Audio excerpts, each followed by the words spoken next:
Hi Terry, my name is Kelsey. I'm a nurse here with the University Mental Health Outpatient Clinic. How are you doing today? I'm doing okay. All right, what brings you in today? I was hospitalized a short time ago, and they're just making me come in for kind of weekly appointments just to see how I'm doing, I guess. Okay, can you tell me a little bit more about your hospital stay or why they maybe suggested this? Yeah, so I was just having some issues with depression and suicidal thoughts and stuff, so they had hospitalized me at that time and started me on some medications, and I think they're really helping. I've really seen a change over the past couple of weeks. I'm doing a lot better. Okay, so how would you say you're feeling today or recently? You said you're feeling better since your hospital stay. How would you say you're feeling today? Do you still have those suicidal thoughts or? No, I'm not really having any suicidal thoughts. I think the medication is working pretty well, and I'm feeling good today. Okay. So did they have any new diagnoses, or is there anything you're worried or anxious about?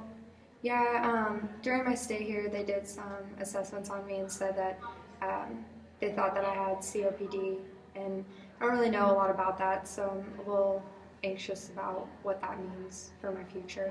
Okay, so Terry, are you a smoker? Yes, I am a smoker. Okay, so smoking has a big factor to do with COPD. Before we go more into how I can explain COPD like in a better way to you, do you mind if we talk about your smoking habits a little bit? Yeah, that would be okay. All right, so would you mind telling me a little bit more about your smoking habits? How many cigarettes, or since how long have you been smoking? Yeah, it's been a while. I think I started smoking when I was 13 or 14, and at first it was just kind of a peer pressure thing, and then it got to where I needed to smoke, and now I'm probably smoking close to 2 packs a day. So yeah, it's been quite a while, and I'm smoking quite a bit right now. All right. From what I heard you say, that seems like you're having a lot of issues that could be associated with your smoking. Your smoking habits are above safe limits for what we consider to be a safe limit, and that's something that kind of concerns me. So can we kind of talk a little bit about that? I want to talk to you about how it will continue to affect your health, and do you have anything that seems to go wrong for you health-wise after smoking, or any difficulties breathing? Yeah, I definitely have a hard time breathing, even just if I'm just walking down the street, not that far out. It's difficult for me to breathe. Okay. So I'm hearing you say that you're having some shortness of breath and some issues after smoking. A lot of those things are related to the fact of you smoking so much for so long, and that's common. We see a lot of that with people. So is there a way, I would like you to consider maybe cutting down on your cigarette usage. Do you think that that's something you'd be ready to do? I have a readiness ruler here, and the scale is from 0 to 10 at all, and 10 being, yes, I want to make a change today. Can you kind of point to where you think you'd fit on this ruler? I think I'm probably at a 1. I'm just really not in a place where I want to quit smoking. I feel like the smoking helps calm me down and reduce my anxiety and help with depression and stuff, so I'm just really not in a place where I feel comfortable giving that up yet. I mean, it's only been a couple months since I was hospitalized, so okay. Probably at a 1. And I totally understand that. How would you say that smoking affects your daily life? Do you feel like there's anything, you've kind of talked about how it calms you down and there are other things associated. Is there anything you feel that smoking negatively affects in your life? I feel like personally to me it's not really affecting anything. When I get around my family is when it starts to become an issue. They don't like that I smoke, and they're always kind of on me. They really like for me to be around her when I've been smoking, and it just makes my clothes smell bad and stuff.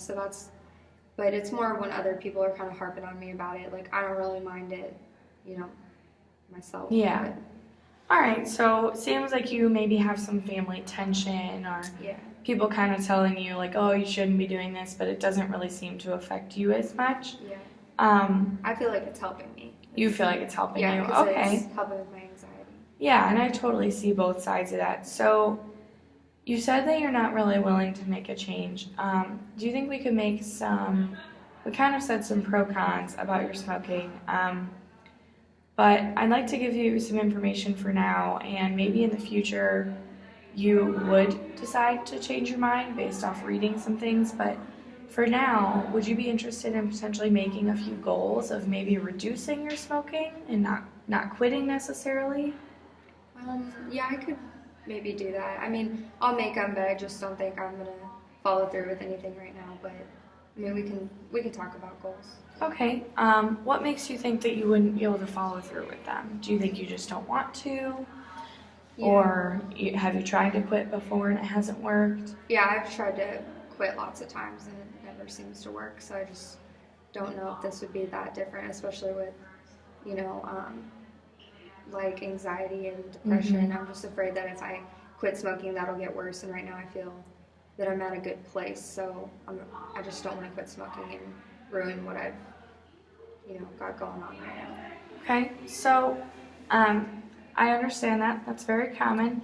A lot of times we sometimes see more success if people can make small goals, maybe reducing your smoking to 1.5 packs a day or only 1 pack a day, or trying to cut out one of those times a day that you really like to smoke. Maybe for some people it's after meals or before bed, and maybe cutting out one of those times a day could help reduce some of that smoking. Is that something you think you could maybe do? Yeah, I could probably do that. I normally smoke anytime I get into the car, like driving to work, coming home from work, and normally after eating I always smoke. But I don't think I could really cut out smoking after every meal, but maybe one meal. I could start with that. Well, I think that's a really good start. And, we can, that would be a really good idea. And I think that maybe setting up some time where we could meet again in the next few weeks would be good, because then we can kind of assess if you feel like you've met those goals, how you're feeling about it, how you're feeling about smoking in general. And I can give you some more information here about what smoking can do to your health down the line. Maybe that'll kind of influence you in a way that you might want to cut back for your own health.